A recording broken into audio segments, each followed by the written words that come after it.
बिस्मिल्लाहिर्रहमानिर्रहीम। अस्सलाम वालेकुम अज़ीज़ तलबा व तालिबात। 9th क्लास आपके एक नए लेसन के साथ आपकी खिदमत में हाजिर हैं। हम लोगों ने नासिर काज़मी की गज़ल जो है वो शुरू की हुई है। तो नासिर काज़मी एक बहुत ही मुनफरिद अंदाज में जो है वो शायरी करते हैं। उनकी गज़ल में एक उदासी और मुसलसल जो है तन्हाई का एहसास जो है वो नज़र आता है।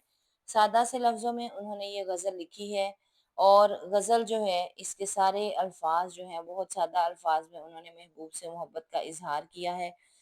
इसी वजह से ये गज़ल जो है उनकी बहुत ज़्यादा मशहूर हुई है, ज़ुबान ज़द आम है। हर इंसान तकरीबन इसके सादा से अल्फाज में जो है वो खोकर रह जाता है। गज़ल नंबर 3 है। शायर का नाम है नासिर काज़मी और शेर नंबर 4 है। मैं ख़ज़ां की शाम हूँ, रुत बहार की है तू। नासिर काज़मी जदीद उर्दू गज़ल के नुमाइंदा शायर हैं। उनकी गज़लों में एक नामालूम सी कसक और गैर मामूली उदासी की कैफियत महसूस होती है। आपकी शायरी में सादगी, सलासत और रवानी है। जदीद अंदाज़े शायरी ही उनकी गज़लों को इनफरादियत बख्शती है। उनका अंदाज़े बयान सादा और बेतकल्लुफ़ है। इस शेर में शायर इश्क मजाजी का इजहार करते हुए कहता है कि महबूब के तसव्वुर के बगैर उसकी हालत और कैफियत मौसम ख़ज़ां की शाम की मानिंद है। खिजां के मौसम में बागों और दरख्तों के फल फूल और पत्ते सभी झड़ जाते हैं और वो दरख्त बहुत खस्ता हाल नजर आते हैं। शाम की तन्हाई उस उदासी में मजीद इजाफा कर देती है। शायर कहता है कि वो भी खजां रसीदा दरख्त की तरह बेसरो सामान उदास और तन्हा है। मौसम खिजां की शाम की उदासी की मानिंद परेशान हाल गमों से चूर और मुश्किलात से घिरा हुआ है। इसीलिए खिजां और शाम गम परेशानी, उदासी, मायूसी और खस्ता हाली की अलामत है, जबकि बहार खुशी, तरोताजगी और सुकून की अलामत है। रेलिवेंट शेर लिखेंगे। तेरे जमाल से आंखें हंसी हैं मेरी, तेरे ख्याल से दिल में चिराग जलते हैं।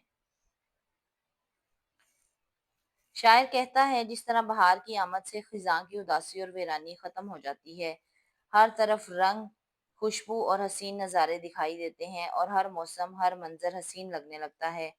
इसी तरह महबूब की यादों के आते ही उसकी उदासी और तन्हाई खुशियों में तब्दील हो जाती है। शायर कहता है वो तो खिजां की शाम की तरह का परेशान हाल और गमों से चूर शख्स था, जबकि ए महबूब तुम तो उसकी जिंदगी की बहार हो।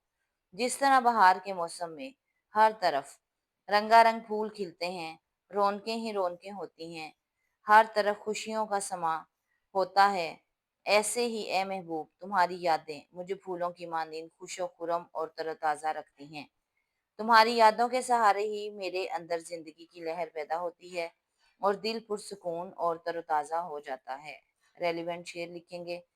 दिल में कितने अहद बांध रखे थे तुझे भुलाने के उसे, दिल में कितने अहद बांध रखे थे भुलाने के उसे, वो मिला तो सब इरादे तोड़ना अच्छा लगा। शायर कहता है कि उसकी जिंदगी तो खिजां के मौसम की तरह बेरौनक और वीरान है, मगर उसकी वीरान जिंदगी में ए महबूब तुम बहार बनकर आए हो। तुम्हारी आमद गोया उसके लिए बहारों और खुशियों का पैगाम है। इस तरीके से नासिर काज़मी की गज़ल नंबर 3 के शेर नंबर 4 की तशरीह मुकम्मल होती है। उम्मीद है कि आपको तशरीह जो है वो समझ आ रही होगी। इंतहाई आसान अल्फाज में जो है वो तशरीह लिखी गई है। इस तरीके से आप तशरीह लिखेंगे तो इंशाअल्लाह बोर्ड में मुकम्मल नंबर हासिल करने में कामयाब हो जाएंगे। तशरीह अच्छी लगी है तो चैनल को सब्सक्राइब कर लीजिएगा, लाइक कर लीजिएगा, शेयर भी कर दीजिएगा और बेल आइकन को ऑन भी कर लीजिएगा। अस्सलाम वालेकुम वरहमतुल्लाहि वबरकातुहू।